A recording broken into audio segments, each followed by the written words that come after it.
The early light of the morning streamed through the glass roof of Terminal 3 at Los Angeles International, casting long shadows across the sleek marble floors. At precisely 9:02 a.m., a woman entered, her presence both commanding and unspoken. Alana Moore walked with a fluid grace, every step deliberate, exuding an air of quiet authority. At 43 years old, Alana was the visionary founder and CEO of Moore Industries, a tech firm celebrated for transforming struggling companies into high-profile success stories. Her name was known in boardrooms, and her influence in the tech world was significant, even if she preferred to keep a low profile. She was dressed in a sharp, tailored charcoal suit that spoke of power but was not flashy. The only ornament she wore was a slim silver watch, its ticking steady in the midst of the surrounding bustle. Her hair was pulled back into a neat bun, and her calm, assured expression never wavered. Slinging a simple leather bag over her shoulder, she made her way toward Gate A22. First class, Flight 512 to San Francisco. When she reached the check-in counter for Pacific Sky Airlines, she encountered her first obstacle, a disinterested agent named Mark. In his mid-30s, he had the posture of someone who'd long given up trying to hide their boredom. As she approached, he didn't even look up. "Boarding pass," he grumbled, barely hiding his disdain. Alana calmly slid her ticket across the counter. "First class, Alana Moore," she said, her voice even but firm. Mark barely glanced at the boarding pass, scanning it twice with a frown. Then, as if annoyed, he pushed it back across the counter. "You're not in the system. Try economy check-in," he muttered, not even meeting her eyes. Alana blinked, her voice cold but unwavering. "I'm in the system. Recheck it." Mark chuckled under his breath, still not making eye contact. "I did. You're not listed for this flight. Maybe you booked coach." His smirk was evident. Without flinching, Alana repeated, "No. First class, confirmed P10. Paid in full, company card." She kept her tone controlled but sharp. Mark shrugged, nonchalant, almost smug. "Pick it up with customer service. You're holding up the line." Behind her, a man in his 50s, wearing a sleek suit and gold watch, was clearly impatient. Mark offered him a polite greeting as he passed. Alana noticed the difference in treatment and stood her ground. "I'm not moving," she said firmly. "You will recheck that screen." There was no escalation in her voice, just an unshakable certainty. Mark hesitated for a moment, then begrudgingly tapped the keys again. The screen flickered in frustration, but he was silent.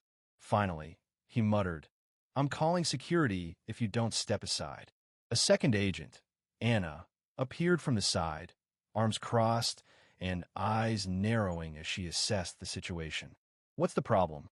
she asked, her suspicion almost palpable. Alana stood her ground. "Your system is the problem. I paid for first class. Fix it." Anna grabbed the boarding pass, scanned it, then frowned deeply. "Nothing. No match," she said, glancing at Mark, who folded his arms with a smug look. "You're not boarding this flight." Around them, passengers began murmuring in annoyance. A woman in a designer jacket sighed loudly. A man in a business suit muttered about missing a meeting. Alana calmly pulled out her phone and displayed the confirmation email. "Here, this says I'm confirmed. Explain this." Mark barely spared a glance at the screen. "Fake confirmation. Could have been photoshopped." Alana's calm didn't waver. She put the phone away and scrolled to a contact she rarely used, a name she reserved for moments like this, when people needed to be reminded of who she was. She pressed the call button. "Evan," she said, her voice clipped, "I need you to handle this. They're refusing me boarding with a confirmed ticket." She ended the call, her gaze never leaving the counter. Anna, now visibly flustered, turned her attention to the radio on her belt, fingers hovering over the button. "Last warning. Move, or we'll have security here." Alana didn't budge. Instead, she glanced at Mark and Anna, her tone ice cold. "Stop typing. You're in over your head." A bead of sweat appeared on Mark's brow as he slowly realized his mistake. Anna's radio buzzed to life. She turned slightly, pressed it to her ear, her face changing as the voice on the other end spoke. "Yes, she's still here. Yes, her name's Moore. No, I don't have VIP clearance. A hush fell over the terminal as the crowd started to buzz with confusion. A family with young children exchanged nervous glances. A businessman kept checking his watch. A passenger in a red scarf began filming on his phone. Then the intercom crackled to life. Attention, passengers. Flight 512 to San Francisco is temporarily delayed. Please wait for further updates. The silence around Alana grew louder than any protest. Moments later, a senior supervisor from Pacific Sky Airlines rushed up, red-faced and panting. His name was David, a man in his late 40s who looked completely out of breath. "Miss Moore," he said, eyes wide. "I'm terribly sorry. We've had a major system error. You were in the VIP list, but something buried your record. We're correcting it now." Alana stared him down, her expression unreadable. "Why was I flagged in the first place?" David hesitated, swallowing hard. "I don't know yet, but you'll find out. I promise." "You'll do more than that," Alana said coolly. "These two," she gestured toward Mark and Anna. "They assumed, they dismissed, they disrespected. Get them off the floor." David swallowed, visibly nodding. "They're being removed from rotation immediately." Alana picked up her bag, walked a few steps, then paused. She turned slowly to face David once more. "They don't speak to another passenger until they're retrained, and not by each other. Make it formal." "Yes, Miss Moore," he replied quickly. Without another word, she turned and strode confidently toward the gate. The crowd parted before her, as if the air itself knew to give way. Inside the cabin, the flight attendants greeted her with tight but polite smiles. "Welcome aboard, Miss Moore." Alana gave a brief nod and took her seat, her mind replaying every moment, the smirks, the dismissals, and the moment they realized she wasn't bluffing. As she settled in, her phone buzzed. It was Evan. "You good?" he asked. "Handle," she replied simply. A fist emoji followed in his next message. She didn't smile. Not yet. Back at the gate, Mark was escorted to the back office, his badge discarded on the desk. Anna sat alone, staring at a training manual that hadn't changed in over a decade. By noon, internal emails at Pacific Sky were filled with urgent flags on Alana's name. "Do not obstruct." Every supervisor was briefed. Every system was audited.